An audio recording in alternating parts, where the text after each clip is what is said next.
the season so far, honestly. He'll be nerfed in 12.3, but that's going to be locked in for Jojo Pyun. And this is going to be another new one for Jojo. He has played so many different champions already, so many styles. He's playing melee carries, he's playing range. He's going to get actually 2 more games on the Twisted Fate previously to get a test on his map play. Whippo praying to the top lane gods. Yeah. Do I get counter pick? Do I get a jungler?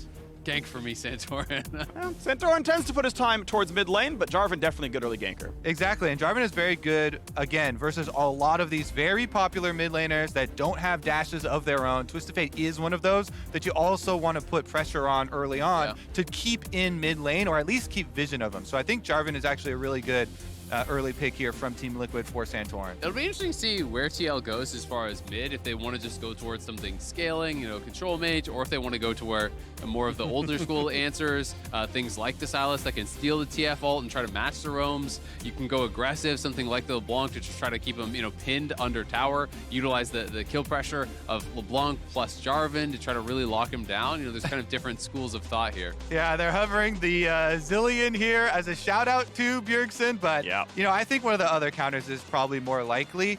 The Sylas always has been quite good as far as matching Twisted Fate roams. Plus, when we're talking about putting pressure on the Twisted Fate, and you brought up the Jarvan, we go for kill pressure there. You can go for those engages. Sylas stun plus knockups there from Jarvan would be able to get the job done. I have to say, picking a Varus already seeing a Jarvan is another backline carry for EG that is low mobility that will be a very good target. I wonder if Tahm Kench is going to get banned out as a result by TL, because that's gaining some popularity. I tend to feel Tahm Kench is actually really good in the later stages versus J4. You can eat your carry out of the Cataclysm, give a lot of defense there. I'm actually interested to see what happens with this Gwen. Of course, we have seen Impact add Gwen to the champion pool. I'm also a very big fan of the build he goes for. Conqueror plus a Cosmic Drive second, I think, is actually her optimal build. So I think Impact's like ahead of the build tech very, very slightly. But also, she can be flexed into jungle. We saw her in the LCK last night, for example. Actually looks really good down there as well. She does have a somewhat weaker laning phase. You get to kind of bypass that with the champion. So Inspired tends to do well with these sort of melee mage carry champions. So could see the flex happen. And I think it's important that they grab the Gwen in the first 3 because you're talking about the series for Team Liquid where Buppo was hard carrying. He tried to do it on the Graves, got super far ahead, pushed in the tower. He's running around the map. He's doing all that he can, but couldn't quite carry the team. And then he's like, next game, give me Gwen. Super hard carry, and does it. So see if what he's got here in an answer to Gwen. Funnily enough, Graves is one of the champions that has been picked over into Gwen, and he himself has actually used that matchup. Very well could do that again. EG could ban it out here. Gangplank, the first one. That was one of the very popular early picks into Gwen. Jenkins definitely popularized that one as well. So trying to protect a little bit Impact there, because they know Bwipo can be a big problem. And Bwipo is one of those guys that is not afraid to bring out, a more risky pick. He brought out things like the Rengar. I would be interested to see if he's going to be willing to bring out, something like that, or the Jax that actually scales very well into the Gwen. Fiora's another one. Some of these more risky side lane split pushers that can scale against it, I think can be really effective. I would say it is problematic though, because you're facing a real Twisted Fate. Yes, I do like Sylas into Twisted Fate as far as stealing it and the possibilities there, but the actual real Twisted Fate will often get an early move, especially if you don't have vision control. And if you play a counter matchup like that wants to really scale and take advantage, then it gets risky. One caveat I will give, it's not going to be Jax, so it doesn't really matter, but Counter-Strike also great against Gold Card. Can block that. It's something I've been wanting to see more of in the LCS, haven't brought it out. I think a lot of it is just, it's harder to team fight. Graves is kind of work with the composition here pretty well. Be able to push in the Gwen early, group and team fight, a lot more effectively than something like the Jax. So TL has been largely playing a lot of these really low engage style comps. At least this time they do have the J4, but they've been really preferring a lot of kind of depending on being first to a neutral objective to force a fight with their opponent. I think EG needs something to kind of pull some structure to their team fight. Okay, because they did have 2 offensive melee, carries here with the Gwen and the Viego, but Abram actually brings a lot to the team fight for them, not necessarily so much, for the lane phase. Very defensive option for them on that side. of the map. And we have saved support picks for last, so it is TL getting counter pick down here. Braum, not a good offensive pick. You can kind of freely scale against him. And great, Aphelios Lulu, there's almost no way you kill us in lane unless TF shows up. And I would say, outscale him. Exactly. This is for sure a Vulcan pick for the team here for Braum to bring it together. Because as I say too, you've got your 2 melee carries. Gwen, Viego, so good at jumping in there, getting the proc on Braum very quickly with the passive if he's able to land a Q. Also, it sets up a crazy level 1 for EG. You've got Braum, so much early power here. They could actually, try and get some deep vision. We've seen teams be rewarded very heavily for preparation and going for these level 1s. So hopefully they've got something to really utilize this power, because Braum is definitely one of the best level 1s.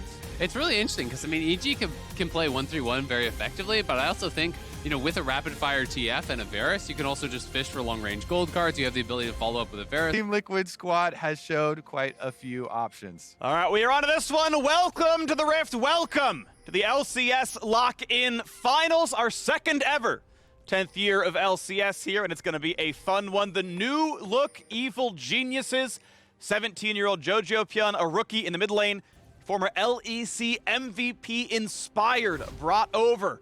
Vulcan from Cloud9 and Evil Geniuses look like the team to beat, undefeated so far in Lock-In, looking like #1. Team Liquid playing what ostensibly is going to be their starting roster for the foreseeable future, with Ayla at support, and Whippo coming over from Europe, and Bjergsen back in from retirement. Well, from coaching, not the same thing. That is different. It is different, to be fair. Well, I mean, he did retire as a player. Yeah, he right? did. So I think you're still safe in that regard. And I've got to give Bjergsen a lot of credit. I was one of the people that I think was doubting a little bit how good he would be coming back. Having watched him stream a fair bit, I felt like he was making a lot more mistakes than he used to. But coming into Lock-In, I think he's been arguably the best performing mid laner. At the very least, he's up there with JoJo. I think he's been really, really impressive. And that's the exciting part to me, is that the next name I was going to offer is literally his opponent here, JoJo, who people have also been skeptical on for very different reasons.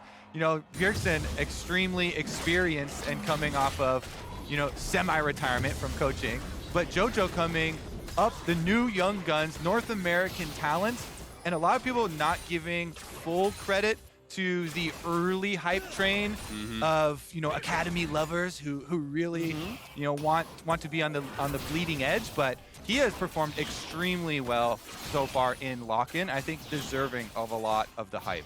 Yeah, it shows that the hype is very much real. People from EG and people from other teams and in the academy scene were really trying to sell me on this guy, and I'm full steam ahead on the JoJo Pyun. I will hype say train. I am full steam ahead now. I am by nature a skeptic. Obviously background all in math and sciences, and so you have to be skeptic at first. But I think I've seen enough data. I'm on the train. Yeah, you're like, okay, this is worth investigating. Like, this has some promise. Can't disprove it. Okay, maybe it's true. Yeah, and we're in there right Who now. needs that? I'll just blindly have faith. And sometimes that works too. And checking in on that mid lane, as we said, Jarvan can gank early, but Santorin goes over a ward, so Inspired's here for the counter. That could be disastrous. JoJo's baiting. There's the gold card shield. Is Zomba going to find that first stun? A double shot as well. Yeah, you got to EQ back out. That trinket ward put in that bottom river brush is MVP. Also want to point out how JoJo has been playing this lane.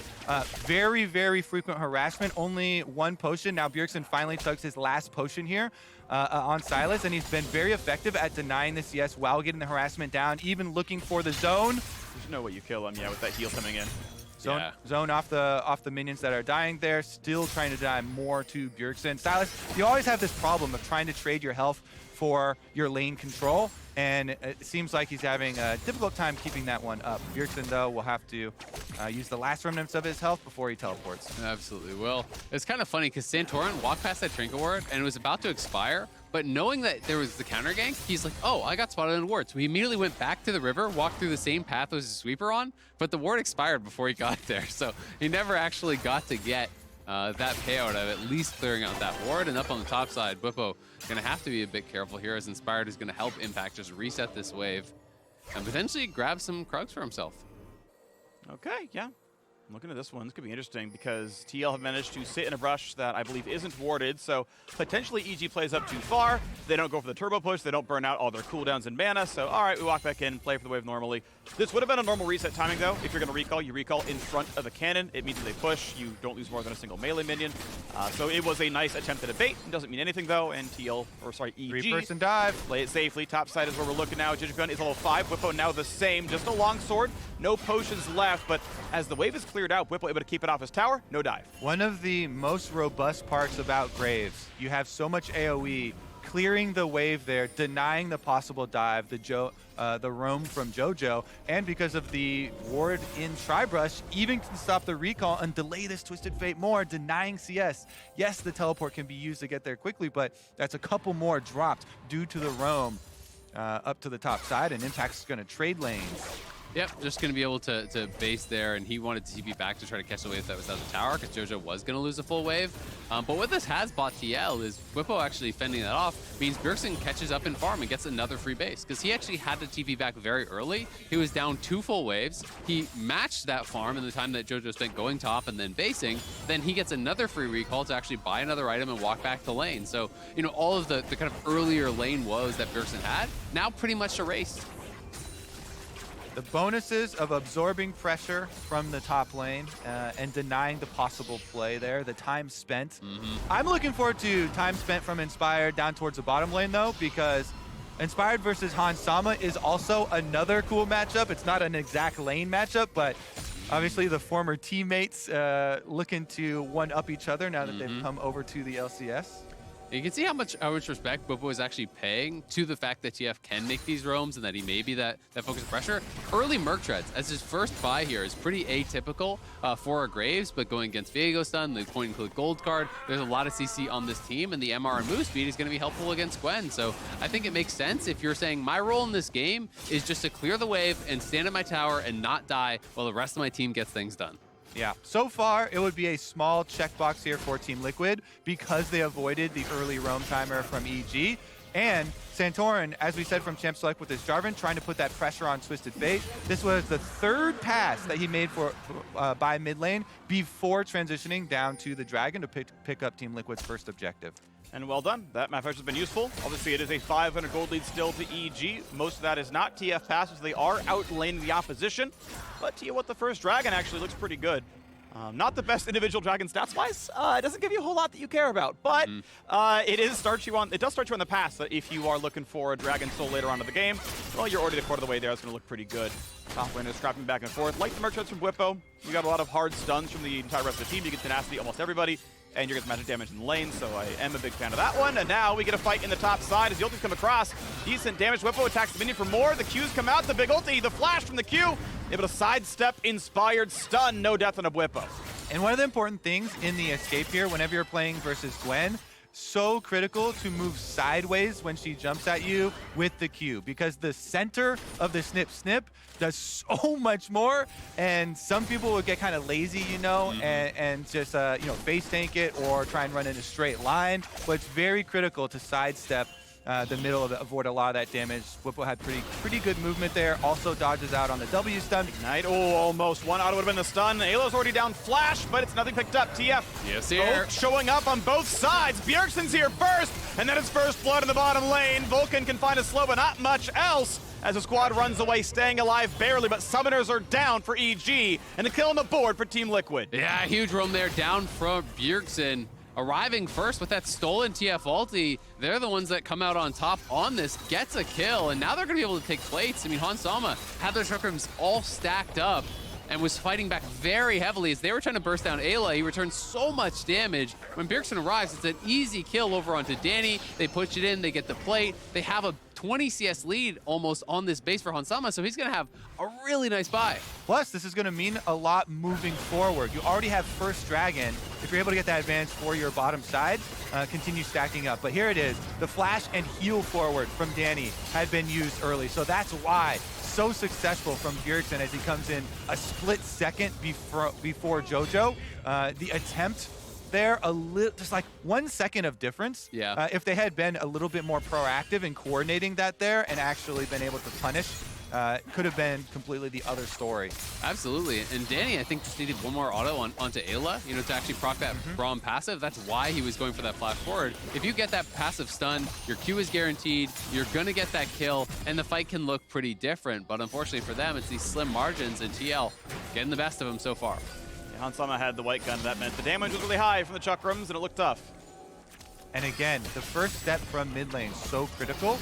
And you saw how a couple of seconds could mean the difference, because if you're coordinating ahead of time and your Twisted Fate ultimate, no matter who's holding it, is the one that gets to join that play earlier if they had been on the offensive there. Here's the follow-up, though, from Team Liquid. Level 6 on Santorin, so they have full authority here, moving into the jungle after chunking out Twisted Fate and even bringing Bjergsen down for the follow-up. This really hurts for Danny, because he was down 20 CS off of that previous play, and now getting zoned off more farm, more plates being donated over here to Hansama. So Danny significantly down in gold now to this Aphelios that is going to scale really nicely into the mid game here with this Lulu in the back pocket. The trade-off has been on the other side. Inspired has been farming much more efficiently than Santorin. He farms faster. The J4 has been looking for more ganks, but it does mean that there's a lot more pressure, I think, on Inspired to try to make something happen with his gold advantage. And it's more difficult for him to do so because look at the summoner spells. Danny, having blown his offensively there, has nothing for the follow-up play. And Hansama has both cleanse and flash ready in addition to completing his Gale Force. Gale Force to be the single most influential AD carry item there is in the game. Ooh, we got to fight. We got a TF this time around. Bwipo doesn't have a teammate to show up with, so spells are going to land. And Impact finds the kill. EG going to play for top lane. And this is the way they're going to get back into this game. Yeah, back up to top lane again here. They do punish the missing flash. Bwipo was trying to reset the wave, and it's a really nice timing here by EG, getting up there, able to punish. And you can see the kind of setup that they have. This line of pink wards across that topside river is covering Jojo Pion on these roams. So he can cheat out of lane anytime he pushes out the wave. He can disappear into fog. And Bwipo can't always play with respect to that, or he's going to lose the freeze. And now look at this. What really matters is teleport used back to the top side. So this dragon stacking in jeopardy for Team Liquid. Evil Geniuses, they've got the teleport advantage with Impact still holding his. It's not unleashed yet, so you would have to teleport to your tower, but you could try and trade top plates if you wanted to cut out the dragon stacking from Team Liquid early on. They don't look like they're making that choice because they're sending Gwen back up to the wave that's at top side. They value that gold and denying Bwipo, working all of those turret plates off on top side, but it does set up this kind of looming factor of the dragon stacking for Team Liquid going according to plan. And I think it would have been a tough fight for EG, given that there's no ulti on Impact, no ulti on Jojo, so even if you do TP down, might have been difficult to execute on, and then you're gonna lose multiple plates. But in this case, Impact doesn't TP to bot side, loses a plate top side, and they lose the dragon. So Impact, I think, is more setting up for an unleashed TP play post 14 minutes. He didn't want to spend it now. So look for EG to try to make a proactive cross-map play as soon as that 14-minute mark hits. All right, here's some Herald pressure. Of course, Bwipo's flash is back up. His ult is soon. Impact used Ghost in the previous fight, so not a big play for him. And though one turret play was taken, that one's going to be shared 50-50. But now Vulcan can try to start the dive. Bwipo burns the flash. No wave right now means wait for this one, clear out the wave. Everyone's coming top. And Vulcan's down to half HP, so it's time to run away. Inspired says I'm not on a ward. That's fine. Bwipo completely fearless, chasing down 3 opponents. And indeed, they'll have to walk away. So the Herald just gives 160 apiece. Nothing else claimed for that one. TL already 2 dragons to 0. Bwipo is such a Chad. Every time there's an opening, and you can see it from their information on the minimap, how they know the positioning of each player. He uses this window to go aggressive on 3 people, push back so quickly that they're going to get just as many plates because Hansama has the white gun. Does take tower aggro there with his attempt with the green gun harassment onto Impact, but still able to push it out extremely quickly right back and get a plate for themselves. Yeah. Almost 2. And he's going to be going Eclipse again here, so he's not going Shield Bow, even though he has been really under a lot of pressure. I wouldn't have been surprised to see him go Shield Bow this game. Shield Bow is still by far the most common, but he's gotten lethality every time he has actually played for this. We'll see if he wants to go, full-on aggressive style build, or if he'll maybe at least go like a defensive lethality item. Edge of Night or something could be potentially effective playing against someone like the GF. Okay, they got the ulti on Hansama. Flash and Cleanser down, but he's already stunned. Second time gold card low. Stun duration, but the kill is in. Vulcan's going to guarantee the second one as well. Ayla burns the ulti. But he wasted 2-minute cooldown for nothing. 2 more kills on the board. Evil Genius is back alive. This is huge for them too, because they can then finally push down this top outer turret for themselves, try and get some of that map control back. That is a big commitment of resources, but if you look at the state of the map, there was nothing pushing out for Team Liquid except for the top side. So a very good window taken advantage of there by Evil Geniuses. Well, and Impact's going aggressive now on Santorin, who used his EQ. On Santorin has a flash, E to follow, it's back up. Last ulti brings him low, and there's the snip, kill. 4-1 right now. A TP is safety. Just barely. Bjergsen will live. That stun was a half second for hitting him. Yeah, Santorin there just really kind of overestimating Bjergsen. Good sidestep. Yeah, good sidestep there. I mean, Santorin EQs in to secure the red buff with the smite, but then Impact says, well, you got no way out, bud. Okay, I'll take that red buff right off your corpse. Gwen, baby! The chase is always there, and the dive! Impact pulls aggro, though, as the wave gets thinned down. Vulcan going to start it up yet again. Inspired is there, but Inspired has aggro. Inspired's going to die to the tower! Oh, a misplayed tower dive. The turret warmed up by over-aggression from Impact. That looked like a little bit of panic because they drew tower aggro too early as Impact jumped in. Big punish there from Team Liquid just as EG were getting so much momentum. Yeah, Bwipo able to fend that one off, and it felt like, yeah, maybe just a little bit of miscommunication because Impact clearly didn't want to die. He was backing up, but Vulcan and Inspired were posturing for that, and maybe thought they were going to be able to grab it anyway, but now Impact will have to play this a little bit safe. That's one of those ones where you want to play the comms back and here because it looked like it was a little bit confused comms. Yeah. Meanwhile, it's going to be the reset, though, for both teams. Right back out onto the Rift. Santorin trying to get his vision control back from the other side of the map. And I want to see if Jojo can find this window to punish Hansama again, because they got that kill topside, and we didn't get to talk about it, but that was both summoners down plus the kill, right? And now TF ulti is back here once again. Both Cleanse and Flash are down on Hansama, so he is very vulnerable if they can find an opportunity, but he is going to be hugging the tower for now, and EG will at least move towards the Herald. Alrighty, well, second Herald can be really valuable. No bounty to speak of course, but it can knock you down a pretty good turret. Keep in mind, second Herald does deal more damage than the first. Goes from a minimum of 2k to almost 3,000 with a late Herald, so you might see a turret die, and that can get some gold back. It'll nearly one-shot mid-turret from here. And it would be really big if they could actually get a good setup to put it mid, because then they truly get the advantage on with the fake plays. No flash on Hansama. Can they get the rest is the question as Braum hits the front line, and Gwen's here as well. Hansama not immune to death, has now a backline access. Bwipo finds the kill. Assassination on the Danny, and EG may have to run away. Stolen Braum sets it up, and they find the second kill. It's a 1-for-1, though 2-for-2 overall, but now they keep on going. Bjergsen leading the charge, looking for kill number 4. TL already winning. A red card buys some time. Blast plant to safety just barely. You cannot stop Bwipo in the backline there. He's popping off again. No matter how much this man gets focused, he is incredible. And guess what? That's Dragon number 3. Again, while we're building up to this fight so much, the outplay here is critical. Dragon number 3 soul point for Team Liquid so early in this game. And one of the big mistakes there, that wasn't a gold card. That was actually a red card. So a lot more damage did come out from Hansama before he did go down. And then you actually watch at the tail end of this fight that the J4 ulti comes through, and Inspired is not able to access the clone. He can't actually pick up the dead body here because it's just over the wall. He gets trapped inside. He's trying to click on the Lulu for the ulti reset, but he got put on the opposite side of the Cataclysm wall. Had he got the resets for the spam R there, that could have been a one fight for EG, but that tiny difference changed it completely. Yeah, Inspired knows how to get pentakills on Viego, but just a little bit out of reach there. Can't get the reset. Bjergsen was able to go back in for the stun. I also wanted to say, Bwipo, in his 2v1 on the top half of that fight at the beginning, to kill off Danny was so good. Getting his ult just around to be able to finish him off, burst it through, kind of saves the fight, because off of that first kill from Impact, EG were looking like they were going to gain the momentum. So nice recovery there from Team Liquid, and the rewards for that recovery were ginormous. I'm just so impressed with the position that Bwipo is now in this game, right? You know, how many times did they go towards top lane? You know, he's up 20 plus CS, has the same scoreline now as Impact.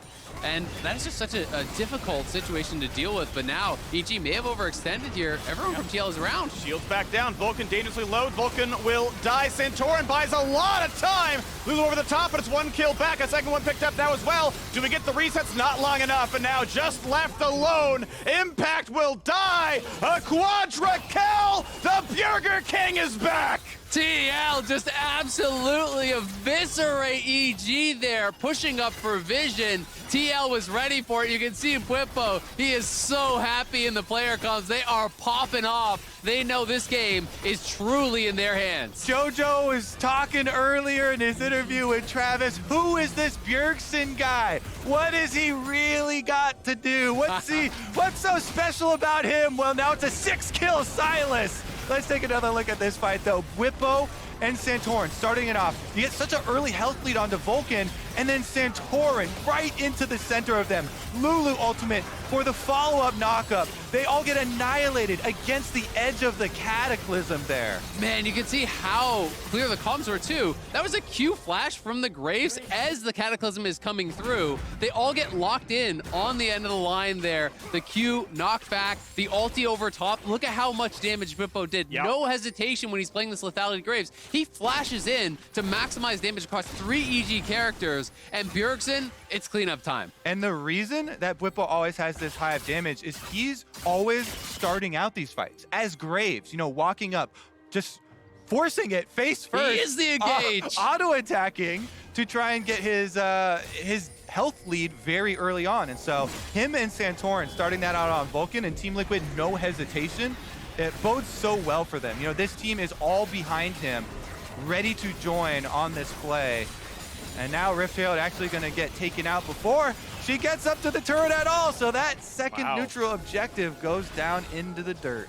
You earn 100 for killing it. You get 25 back when they claim it. It's not the best neutral to claim. Keep in mind, we are 80 seconds away from Infernal Soul for Team Liquid. If your poke was good before, if your burst was good before, it gets even better. Bwipo's gonna love this one. It deals adaptive damage, so he's got the armor pen for that physical burst to do even more, and the one-shots are gonna happen. This lethality build, it's early game skewed, but he's killing him in the early game. And he just plays so aggressively with it, right? He actually makes the most of it. Is the thing that impresses me most is that his playstyle always makes sense with his build, right? You know, whether it's the craziness of the Scion, you know, in the early game, split pushing with the Hullbreaker, and then he's going to start grouping, so he goes back towards the Redemption. In these games, he's playing lethality, he's playing burst heavy. He's not kiting back and hitting a frontliner. He is flashing on the carries, chunking them for 60, 70, 80% of their health. And sure, in a lot of the fights when he's played it, he dies, but he has dealt such an overwhelming amount of damage that it doesn't matter because he has already won the fight for his team.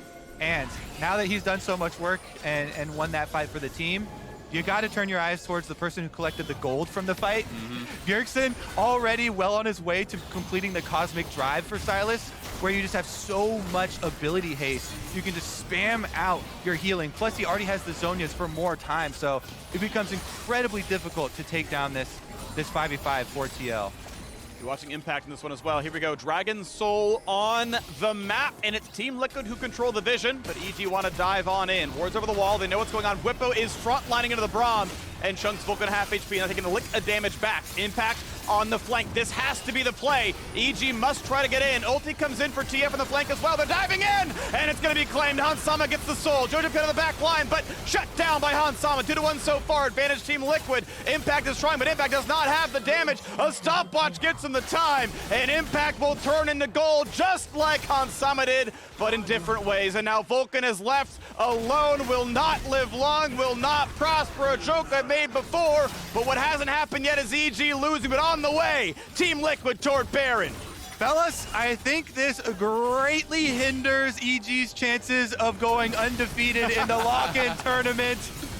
Team Liquid will pick up the Baron, they pick up the Infernal Soul, and they are absolutely crushing it. Game 1 of the finals. Just what a performance from TL across the board. But holding out in the early game, fighting really well here. And we can see it again, another Bud Light ace coming through. It's all about the Dragon here. Eyes on it, down to 200 HP off the smite, gets finished off by an auto. Jojo Pion trying to come in on the flank here, trying to assist Impact in taking down Hans, but Hans still had his cleanse, he still had the flash, he had everything available to survive. Yeah, really good focus there by Team Liquid. Finishing off the Dragon, even with the reset there, and starts even gaining more health. Hans already auto attacks in the air, finish it off, and Team Liquid with that. Now you can just push in so easily with a 4-1. They can even push all 3 lanes. They're going, well, I guess it's jungle control plus 3 lanes. Yeah, so they got everything. Every person is an army. All the gold is going to look good. I do want to point out one thing in that fight. Miscommunication or coordination between Impact and Jojo Pion. Jojo jumped back line to go for Hansama. He cleansed the gold card and 1v1's it. And it's free. You're out for a cannon TF. Of course, you lose that one. Impact went for frontline. He went for the Dragon side of the fight. So he wasn't there to force Hansama to zone Yazurli or whatever. So Jojo just killed himself off having no backup. And that's tough. It's one of those decisions where, it seems like Impact is prioritizing trying to get the soul. Now they're trying to get a pick in this side lane, looking for Bwipo. 1v3. But at the same time, it's your base that is in trouble here. We'll see how well Bwipo can do. Ulti for ulti into Q damage. Gold card lands. There's one on the board. Now you got to get something done 5v4 because top inhibitor is going down. Will there be an answer in time? Bwipo trading his life for inhibitor is pretty reasonable. You'd say that one's worth in all chat. Question mark ping. Hey, your base, by the way, recalls come off. All right, pretty sure Bjergsen's going to have Cosmic Drive on recall here. His 10 stacks in his Medjais that he upgraded as well. One of the best feeling things about that, too, is that you get the bonuses from your Mythic on that, even though it's such a cheap item as well. So super efficient, 10 stacks already on it. As soon as he goes to purchase one more time, it's really going to be pain. And this also lands. Good shield blocks a lot of the damage, though. Not going to be one shot just yet. Oh! Block it, shield! Flash away, stopwatch burn. That turret will die in time. Or will it? Bjergsen gets the ulti. He's one hit from dead. There wasn't a wave. They couldn't finish the turret. That was a lot spent for no kill. Oh, that's so frustrating for Danny, though. That would have been 1K for the Varus there in the bank if he could have knocked him down, but he can't. Now he's just going to TP back in here. Full health. The push will continue. Vulcan's still healing back up at the base. They got to wait for a while. His middle inhibitor going to drop now as well. Dragon Soul comes up in 2.5. I should say Elder Dragon here. Big burst of damage. A flash away from Jojo. The dunk into the back line. Count him right now. 1, 2, 3, 4, and 5. Everyone is going to be down. The stopwatch only buys a second, as it's the 3rd ace in a row. Team Liquid walking away with the Game 1 victory. The first to beat EG so far this year. TL on the way forward. And Bjergsen ends it legendary. 8 kills to his name. But there's a reason you're seeing Bwipo on your screen again. Previous series, super hard carry. I will say the biggest thing this time around, though, team play. Team Liquid, every member came to play this time around. Bwipo's the one that got them here, but game 1, so much of a team victory. Santorin had really good engages for them on this Jarvan. He also played to the early plan, trying to pressure the Twisted Fate, make sure they didn't get, fall prey to some of those super early roams. Started stacking the Dragon extremely early on and put that pressure and draw them towards their area of the map. It really felt like TL was just on the same page throughout the entire game. Every single time they were going for a fight, everyone is going forward at the same moment. Everyone is really coordinating very, very well to win out in those 5v5s and in those smaller skirmishes. But, this was not an easy game. They made it look easier towards the later stages, but EG, it felt like, was dictating the pace for a while, getting a lot of pressure towards topside, doing a pretty good job getting ahead with Inspired, but it was these slim margins where TL really, I just think, outperformed in the coordinated play. And I really like the bottom lane performance as well from Hansama and Ayla. A lot of these games, bottom lanes have been very quiet, especially, for a lot of these early stages, but that successful play towards bottom side also ensured that they can keep stacking these dragons so quickly and get to that soul. Well done, Team Liquid. They have handed EG their first loss in all of LoC and in all of the year. They're pulling ahead the series 1-0. So both the squads